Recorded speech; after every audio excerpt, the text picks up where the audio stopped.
Je pense que tout le monde le sait, on est parti au Canada 2 semaines pour la conférence Odos avec Alain Caron. Et le thème, c'était bâtir la maison. Et c'est ce qu'on est en train de faire ensemble. C'est bâtir la maison. Et on a ouvert le GC Savoie parce que en septembre, on est à la Gospel Wave. Et c'était tout à propos de créer cette famille, avec les groupes de maison notamment. Et là, on est dans un temps où on arrive à la première année. Ce temps où je pense que c'était une année de préparation, où on a construit des relations, où on a pris le temps de se connaître les uns les autres, de changer de salle, de voir les dispositions. Vous savez, c'est ce temps de préparation où c'est comme une grossesse. Le bébé, il n'est pas encore là, mais tu dois te préparer.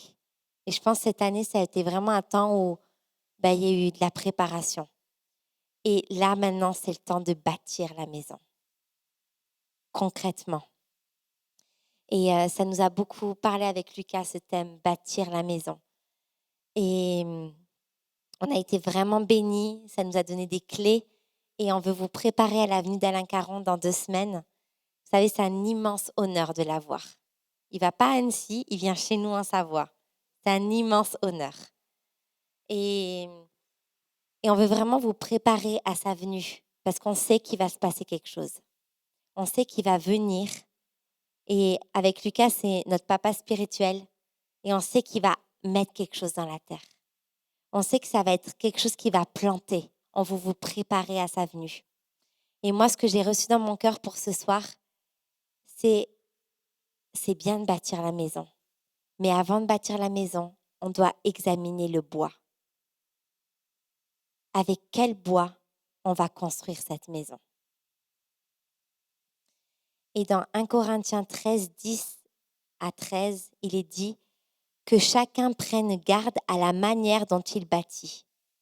L'œuvre de chacun sera manifestée. Je l'ai un peu raccourci. Là, c'est Paul qui parle. Prenez garde à la manière, prenez garde à ce que vous bâtissez. Mais il dit, prenez garde à la manière dont vous le faites. Et des fois, on veut bâtir vite, on veut s'empresser de faire les choses parce qu'on a envie que ça avance. Mais Dieu, il dit, prends le temps. Lui, il ne s'intéresse pas à ce que tu vas bâtir. Il s'intéresse à celui qui va bâtir. Et c'est nous. Chacun de nous, on est un bâtisseur pour cette maison. Et pour bien bâtir, il faut qu'on prenne soin de savoir est-ce que le bois, il est en bonne santé. C'est pas du bois qu'on peut prendre là, comme ça, n'importe où. Et on dit, hop, on va bâtir la maison avec. Et c'est de ça que je vais vous parler ce soir. Parce que souvent, on a envie que ce soit grand, ce soit beau, qu'il y ait une grande église, qu'on soit des grands ministères. Et puis lui, Dieu, il dit, dans quel état est le bois que tu vas utiliser pour construire cette maison? Vous savez, des fois, on voit des belles maisons, beaux à l'intérieur. On voit une belle maison et quand tu rentres, c'est pas tellement beau à l'intérieur. Il y a de la moisissure, il y a des poutres ça s'effrite. C'est pareil avec nous. Nous, on est ce bois. De l'extérieur, tout peut être beau, mais comment il est ton bois à l'intérieur? Est-ce que tu as juste la structure et c'est creux à l'intérieur? Est-ce que tu as des petits trous et ça permet pas que le bois il soit solide? Est-ce que tu as de l'eau qui s'est infiltrée et ça commence à pourrir? C'est comme ça que je veux qu'on réfléchisse ce soir. La qualité de ce bois qu'on va amener pour construire cette maison. Souvent, on voit des gens, on se dit, non, lui, il est solide dans sa foi. Tout va bien. Tu vois, tout est beau. Et quand tu rentres un peu dans les profondeurs, vous savez, quand tu vis avec les gens quelques jours, c'est là que tu commences à voir les fragilités. C'est là que tu commences à voir la vraie personne. Mais c'est ça aussi, ce que Dieu, lui, il voit en nous. Lui, il voit pas que l'extérieur, mais il nous connaît parfaitement de l'intérieur.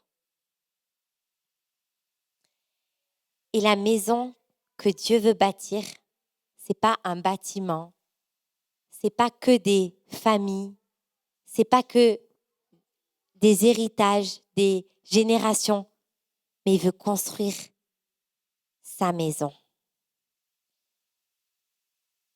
Et sa maison, ça doit être une maison de vie. Chaque personne de cette famille, elle représente une partie de cette construction.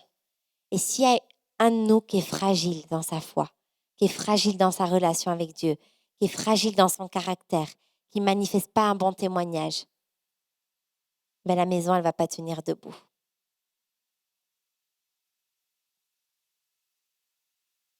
Dieu, il veut s'intéresser à toi, à ta vie.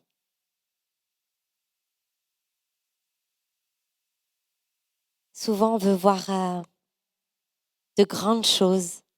Moi aussi, la première, je vois des belles églises. Je me dis, rien qu'Annecy, c'est une belle église, tout est beau. Mais vous savez où ils ont commencé? Dans un endroit pourri. J'y étais pas, mais on me l'a dit. On ne peut pas tout avoir tout d'un coup. Il faut que ça prenne le temps. C'est comme une grossesse. On ne peut pas avoir un bébé comme ça. Il faut que ça prenne le temps, que ça grandisse. Et c'est ça qu'il veut faire avec nous. Il veut qu'on grandisse. Il veut travailler ce bois.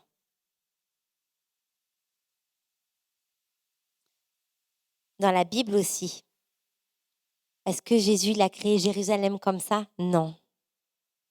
Il a dû reconstruire Néhémie. Il a dû le préparer. Avant de construire le temple, il a dû former Salomon. Avant de bâtir l'église, il a dû former ses disciples. Et sans ça, il n'y aurait pas eu le même résultat. Dieu veut travailler le bâtisseur avant la bâtisse. Alors, ce soir, je veux qu'on examine le bois que nous sommes. Comment tu vois ton bois ce soir?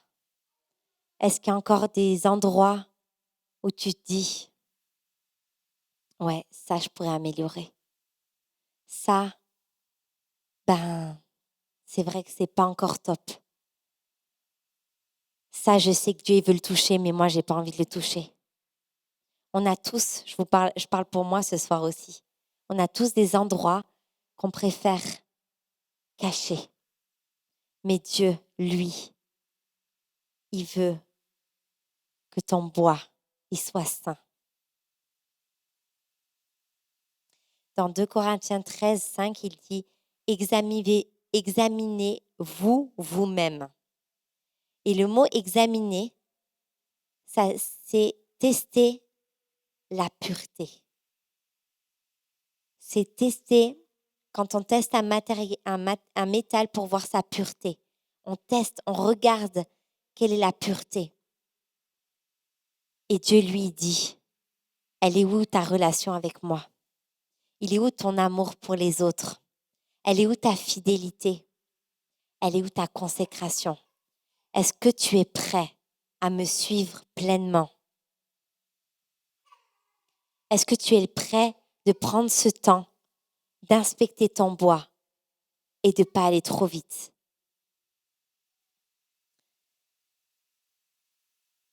Un charpentier, il vérifie toujours la qualité de son bois avant de construire une maison. Son frère, il est charpentier.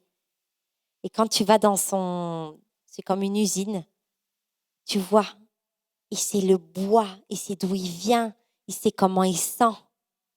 Il va pas prendre le bois de la forêt qu'il allait couper pour que ce soit moins cher et que ça aille plus vite.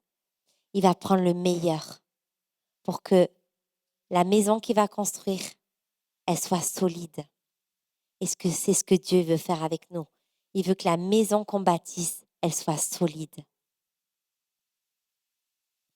Dans Proverbe 4, 23, il est dit « Garde ton cœur plus que toute autre chose ». Pourquoi? Parce que ton cœur, c'est le premier endroit où ton cœur, des fois, est pourri.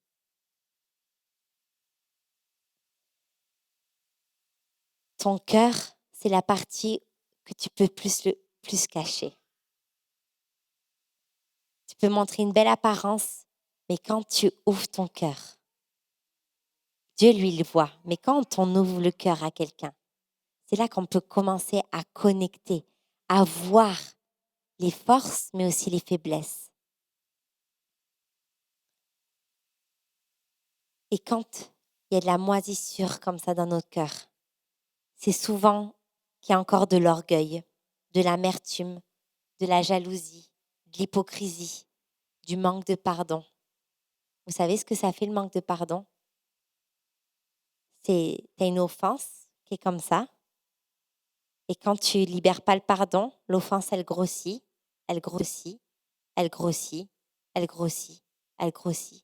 Et ça te prend encore de plus en plus de place dans ta vie. Et si tu fermes pas cette porte, si tu libères pas le pardon pour toi-même, ça te pourrit de l'intérieur.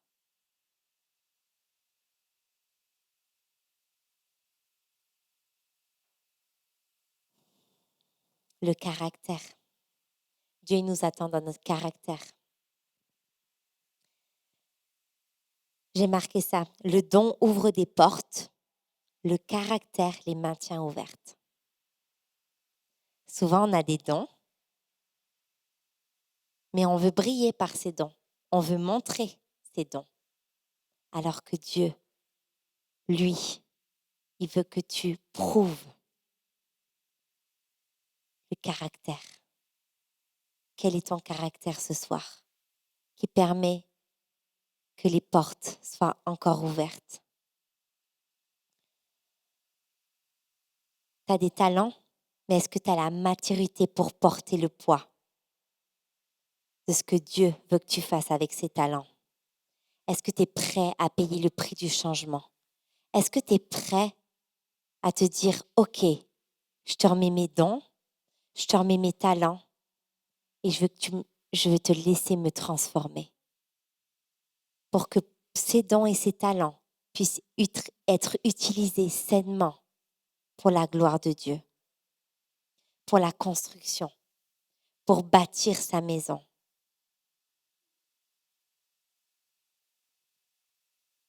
Le caractère, c'est ce qui soutient la construction quand personne ne la regarde.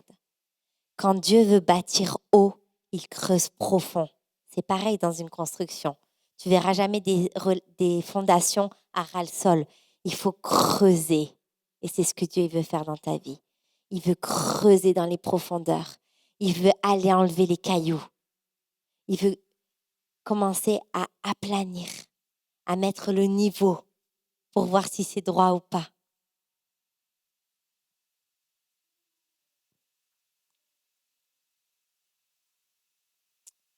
Il veut s'assurer que les fondations de sa maison qu'on va bâtir soient solides. Après le caractère, il y a ton témoignage. Quel témoignage de vie tu renvoies? Le témoignage, ça n'a pas plus fort qu'autre chose. Parce qu'on peut dire plein de choses, mais si tu ne le vis pas à la maison, ça vaut rien.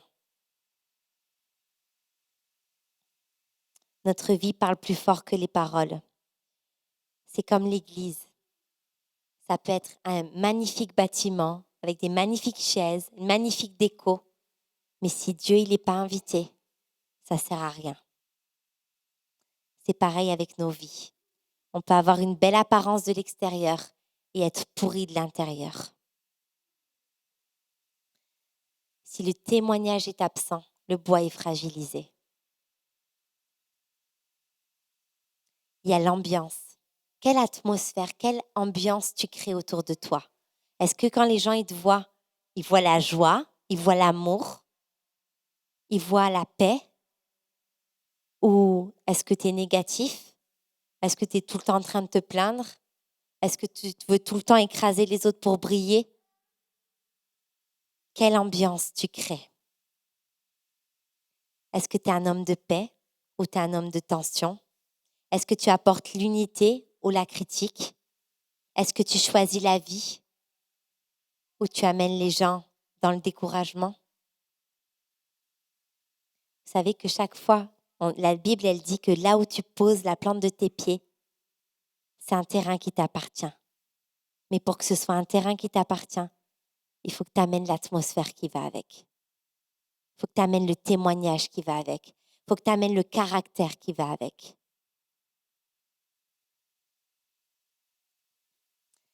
Je me suis rappelé en préparant ce message que des fois, le bois, il est traité pas avec le feu.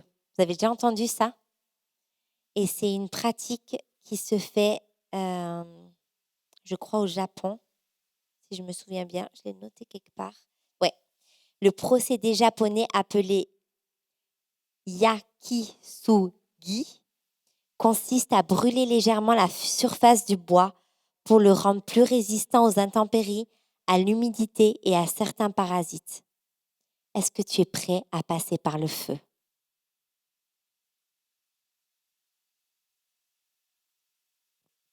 C'est ce qu'il nous demande. Le feu fera connaître ce qu'est l'œuvre de chacun. Le feu n'est pas là pour détruire, il est là pour révéler. Et lorsqu'on passe des tempêtes dans notre vie, mais aussi dans l'Église, des fois, vous savez, il y a des tempêtes comme ça qui arrivent, des discordes, des choses qui ne se passent pas comme prévu. Et bien là, qu'est-ce qui vient révéler le feu? Il vient révéler les motivations, il vient révéler le caractère et il vient révéler les fondations. Est-ce que ta vie est fondée en Dieu pleinement? Ou est-ce que c'est tes ambitions? Est-ce que c'est ce que tu aspires? Ce que tu désires? Vous savez, si vous êtes né dans la famille chrétienne depuis longtemps, il y a une chanson qui doit vous venir quand je parle. 2 personnes qui construisent une maison. Est-ce que tout le monde connaît cette chanson? Le fou sur le sable a bâti sa maison. Je vais pas chanter, sinon ça va pas être bon pour vos oreilles. Et le sage sur le roc. Et quand tu écoutes cette chanson, qui est hyper puissante, qui sort de la parole de Dieu, c'est dans Matthieu 7, 24-25. 2 maisons, une seule tempête, 2 résultats différents. Pourquoi? C'est pas parce qu'il y en avait une plus belle que l'autre. C'était la fondation. C'est qu'il y en a un qui l'a fait rapidement. Elle pouvait être très jolie, mais à la première tempête, elle s'est écroulée. Et l'autre, ça a pris du temps. Il y a de la sueur. Ma fille, elle a ce livre, tu vois bien. Il sue, il a dur, il passe des heures. L'autre, il l'a fait en une journée. Mais la tempête, elle arrive. Et la maison qui est fondée sur le roc, elle reste droite. Et l'autre, elle s'écroule. Quelle maison on veut bâtir ensemble? Est-ce qu'on veut créer une maison qui est vide, avec plein de monde, et puis qu'à la première tempête, la maison, elle se vide? Ou est-ce qu'on chérit d'être cette petite équipe ensemble qui construit la maison? C'est difficile, des fois tu te dis, il n'y a pas grand monde, c'est difficile de construire, on fait du mieux qu'on peut. C'est pas le nombre qui compte. C'est pas l'addition, c'est la multiplication.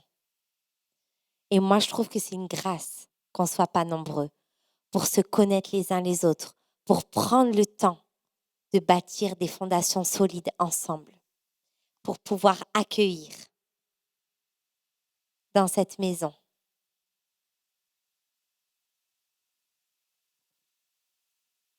Dieu ne mesure pas seulement la croissance, il mesure la résistance. Vous savez, souvent, on veut du succès pour notre Église, on veut du succès pour notre ministère. Mais lui, ce que Dieu il aspire, c'est ta relation avec lui. et que ta relation elle grandisse, que ton caractère soit travaillé, que ton témoignage soit puissant et que tu amènes une bonne atmosphère.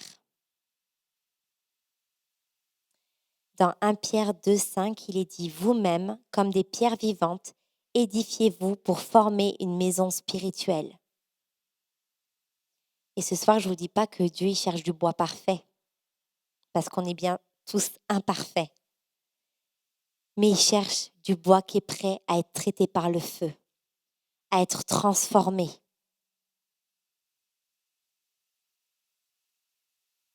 Et quand on est passé par le feu, quand on est testé, quand on arrive à traiter, commencer du moins. Je ne dis pas qu'on peut être parfait comme ça. Justement, ça prend du temps. Vous savez, le bois, il a besoin d'être traité souvent. Quand tu achètes une table, là, tu dois le traiter. Ensuite, tu manges, les années elles passent, tu dois le retraiter, penser, réajuster. Et c'est ce qu'il veut faire Dieu dans nos vies. Il cherche du bois qui peut transformer, qui peut traiter.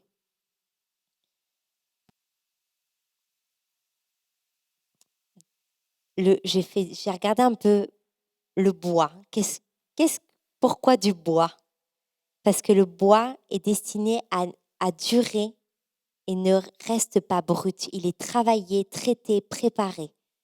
Parfois même, il doit être passé par le feu pour être renforcé. Dieu, il agit de la même manière. Le Saint-Esprit aussi, il veut traiter notre cœur afin de nous rendre plus solides pour l'œuvre qu'il veut qu'on accomplisse à travers lui. Alors ce soir, je vais te poser cette question. Que fais-tu pour améliorer la qualité de ton bois? Est-ce que tu te laisses enseigner? Est-ce que tu te laisses reprendre? Est-ce que tu arrives à passer des temps d'intimité chaque jour avec Dieu? Est-ce que tu acceptes la correction? Ça fait mal la correction. Mais comme dit très bien Christopher, quand tu es corrigé, c'est parce que tu es aimé. Si on s'en fiche de toi, on ne te corrige pas. C'est comme un enfant. Si tu lui dis pas non, que tu dis pas non, non, tu laisses tout faire, c'est pas de l'amour de laisser tout faire. Mais quand tu lui apportes des limites, que tu lui montres le chemin, que tu resserres et que tu lui montres là où il doit aller, c'est comme ça que tu es aimé. Apprécions la correction, même si ça fait mal. Est-ce que tu obéis? Est-ce que tu réponds au langage d'amour de Dieu qui est l'obéissance? Ou est-ce que tu préfères faire ce que toi tu as envie? Est-ce que tu cherches à pardonner, à grandir dans l'humilité, à développer les fruits de l'esprit? C'est toutes ces questions qu'on doit réfléchir pour savoir, est-ce que là, je dois encore améliorer la qualité de mon bois? Parce que tu vois, là, cette personne, je n'ai pas encore réussi à lui pardonner. Parce que c'est vrai que là, ce projet, ça prend trop de place dans ma vie. Parce que je suis fatiguée, je n'ai pas le temps.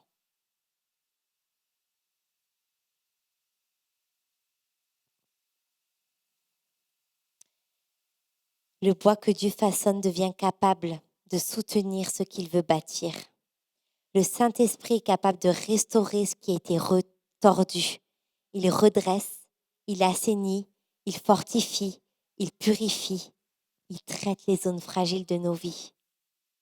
Vous savez, même des fois, il y a un creux, tu dois mettre de la pâte à bois. Et tu dois penser. Et c'est ça que le Saint-Esprit veut faire avec nos vies. Il veut remplir les trous avec la pâte à bois. Il veut poncer et venir traiter. Et ça prend du temps. Il faut que ça sèche. Il faut penser. Il faut mettre la première couche, la deuxième couche.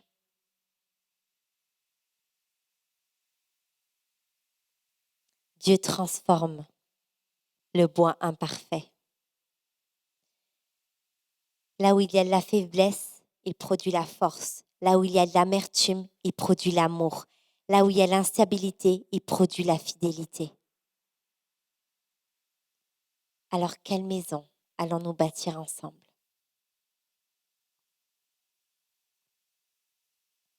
quel bois, tu peux te poser cette question, quel bois je vais amener pour construire cette maison?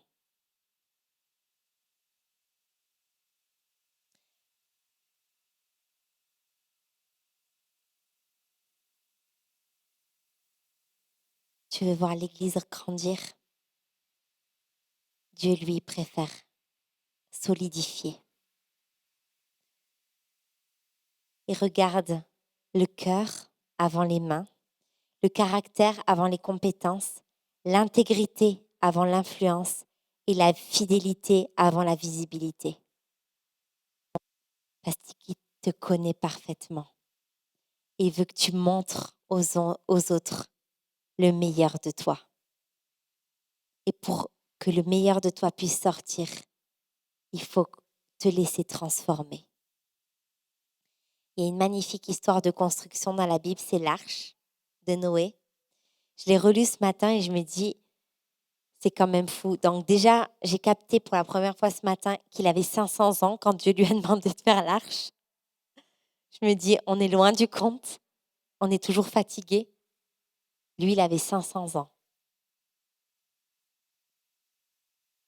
Et Dieu lui a donné les dimensions.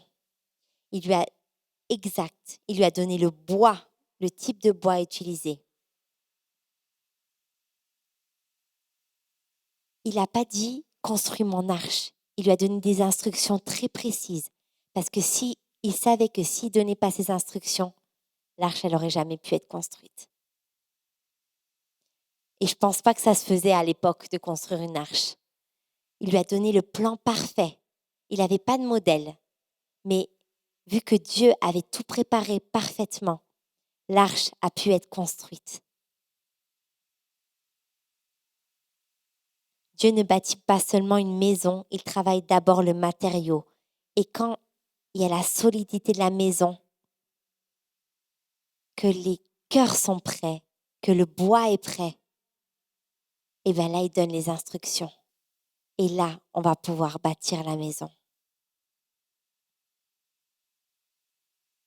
Alors, si ta vie est le bois que Dieu utilise pour bâtir sa maison ce soir, juste prenons 5 minutes et dire, Jésus, qu'est-ce que tu dois encore passer par le feu? Quelle partie de ma vie tu veux encore traiter? Quel trou tu veux remplir?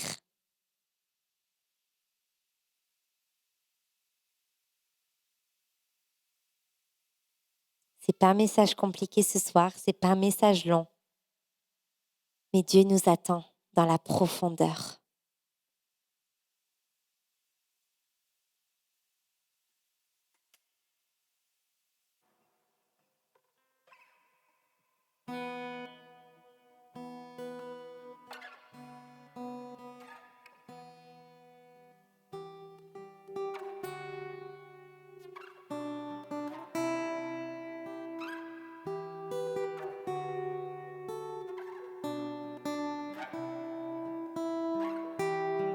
Oh, merci Jésus pour ton esprit de révélation. Viens ouvrir les tiroirs qui sont encore trop difficiles.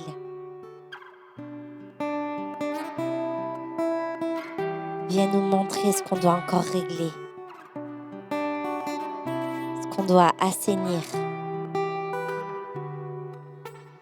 pour pouvoir ensemble bâtir ta maison. Et tu ne pourras pas traiter ton bois sans être connecté à Jésus. Tu ne pourras pas traiter ton bois en laissant du non-pardon dans ta vie. Tu ne pourras pas traiter ton bois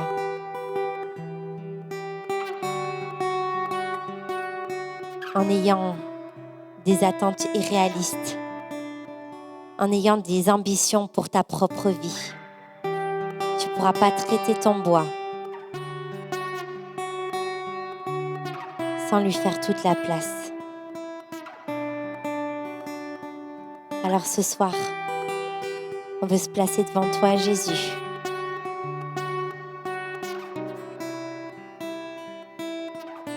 On veut te dire, continuer de traiter. Viens continuer de purifier.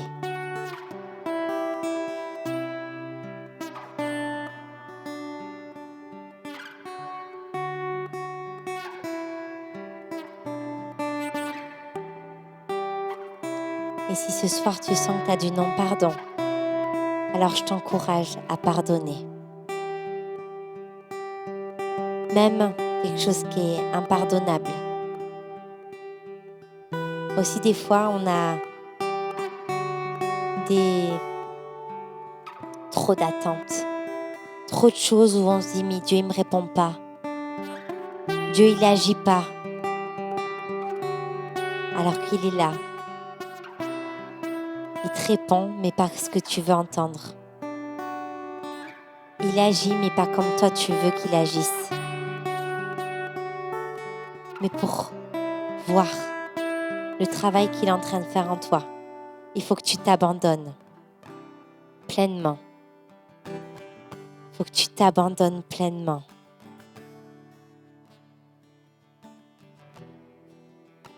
Et tu es prêt à t'abandonner ce soir.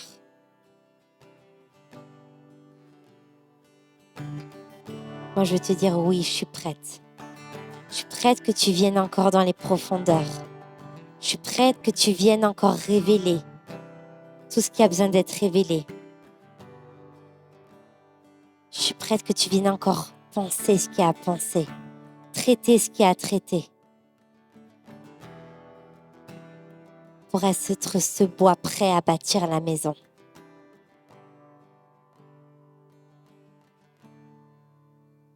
Des fois, il va devoir enlever des choses. Ça va faire des petites entailles comme ça. C'est pour que l'autre bois puisse se mettre à la perfection pour la construction. N'aie pas peur d'abandonner des choses pour laisser la place à Dieu.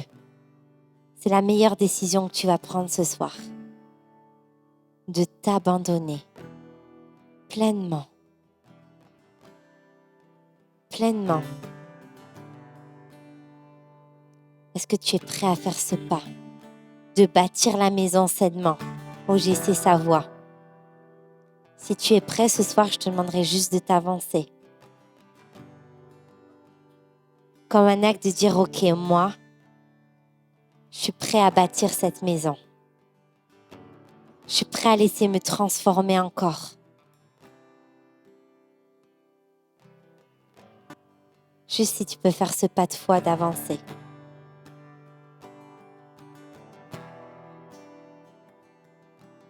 Et lui connaît ton cœur.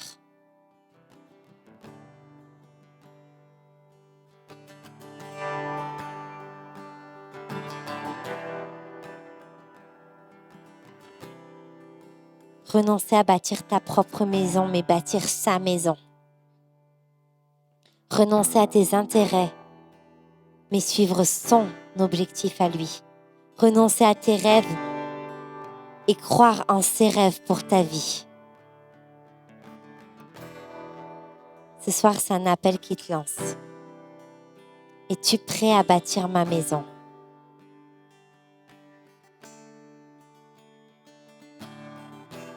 Êtes-vous prêt à bâtir ma maison?